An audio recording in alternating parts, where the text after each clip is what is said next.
Ever wondered what you could do with $500 million? It's a staggering amount of money, isn't it?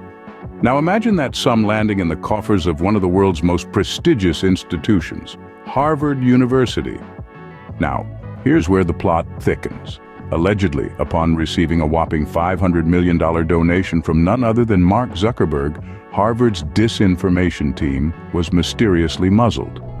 Yes, you heard that right. The very team tasked with combating the spread of false information was allegedly silenced, sparking a whirlwind of questions and a fair share of chaos. The power to influence and alter the course of action with such a grand financial gesture is immense, and it's not always used in the ways you might expect. This tale of money, power, and alleged suppression is as intriguing as it is complex, but hang on tight, because we're just scratching the surface. Well, the answer isn't as straightforward as you might think. Let's dive into the chaos.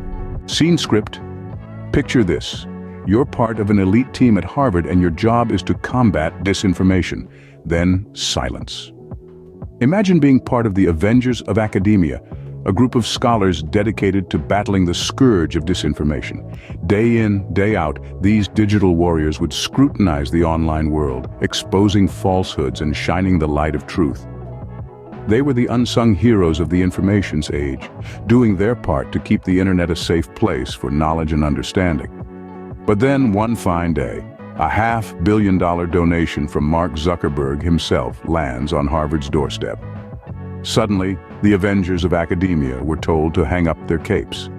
The whistle they were blowing, once loud and clear, was suddenly silenced. Quite literally, their whistle went from being a blaring horn to that of a mime in a silent movie. Now, why would this happen, you ask? Well, we can't say for sure, but it's a bit like being a dog catcher. And then the richest man in town, who happens to own a lot of dogs, gives a huge donation to your town. Suddenly, you're not catching dogs anymore. You're handing out dog treats. So, the disinformation team, once the bastion of truth in the digital Wild West, found their roles curiously diminished. Their mission to debunk untruths and uphold academic integrity was seemingly swept under the rug. And who replaced them? Well, no one, it seems. It's a bit like removing the sheriff from a lawless town and replacing him with a tumbleweed. The irony is rich enough to fund another $500 million donation. But let's not judge hastily. Perhaps there's a reasonable explanation. Maybe the disinformation team was disbanded to make way for a super-duper ultra-elite disinformation team, or perhaps they were all given promotions and are now sipping cocktails on a private island. However, until those details emerge, one can't help but wonder at the sudden quiet. It's the kind of silence that makes you think, did someone just turn off the noise, or is it the calm before the storm? And just like that, the disinformation team turned into the no-information team. Now let's talk about the elephant in the room, the giant $500 million elephant. Imagine, if you will, a world where you could effectively put a zipper on someone's mouth with a mere flick of your pen on a check. Sounds like a plot of a Looney Tunes episode, right? Well, folks, welcome to reality, where Mark Zuckerberg, yes, the hoodie-loving Facebook tycoon himself, made a whopping $500 million donation to Harvard. Now you might be thinking, oh, that's a generous move, and sure, it's a lot of moolah. But here's where it gets a bit ticklish. You see, after this bombshell of a donation, Harvard's disinformation team, the ones responsible for making sure things are all transparent and above board, suddenly seem to have misplaced their vocal cords. Ironic, isn't it? You would think that more money would lead to more transparency, not less.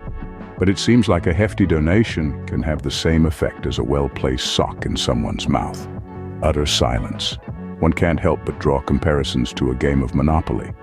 But instead of buying hotels on Boardwalk and Park Place, it's buying silence in the halls of an esteemed institution. But let's not be too quick to judge. Perhaps it's just a remarkable coincidence, a peculiar alignment of the stars, or maybe even a case of mass laryngitis striking the disinformation team. After all, correlation doesn't always mean causation, right?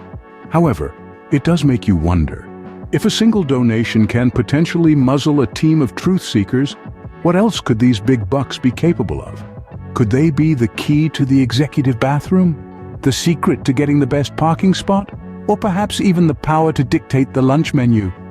So it seems money can't buy happiness, but it can buy a whole lot of silence. So, where does this leave us in a world where money talks and everyone else walks? This leaves us in a place where we have to question the power dynamics within our institutions. It's like a game of Monopoly where the richest player has the ability to influence the rules. A funny thought, isn't it? But it's not so amusing when the same principle applies to our academic institutions, the very places where we expect to find a pursuit of truth, not a pursuit of the highest bidder. Imagine for a moment if you had the power to influence an academic institution with a hefty donation. Would you demand they name a cafeteria after your beloved pet hamster? Or perhaps you'd insist on a mandatory course on the art of pillow fighting. Sounds ludicrous, right? Yet, when it comes to influencing the fight against disinformation, it's no laughing matter. This situation highlights the importance of transparency and accountability, especially in our academic institutions. These are places where the pursuit of knowledge should be free from external influences, and the voices of those fighting against disinformation should not be muzzled by the jingle of coins. In the grand scheme of things, this may seem like a drop in the ocean, but remember, it's these drops that eventually create a wave. So as we navigate through this sea of information and disinformation, let's ensure that we're not just floating adrift, but actively steering our own course, armed with the power of knowledge and critical thinking. And let's not forget to add a dash of humor to this journey. After all, laughter is the best antidote to the absurdity of our times. It's like they say, when life gives you lemons, make lemonade. Or in this case, when life gives you disinformation, make sure you have the right tools to squeeze the truth out of it.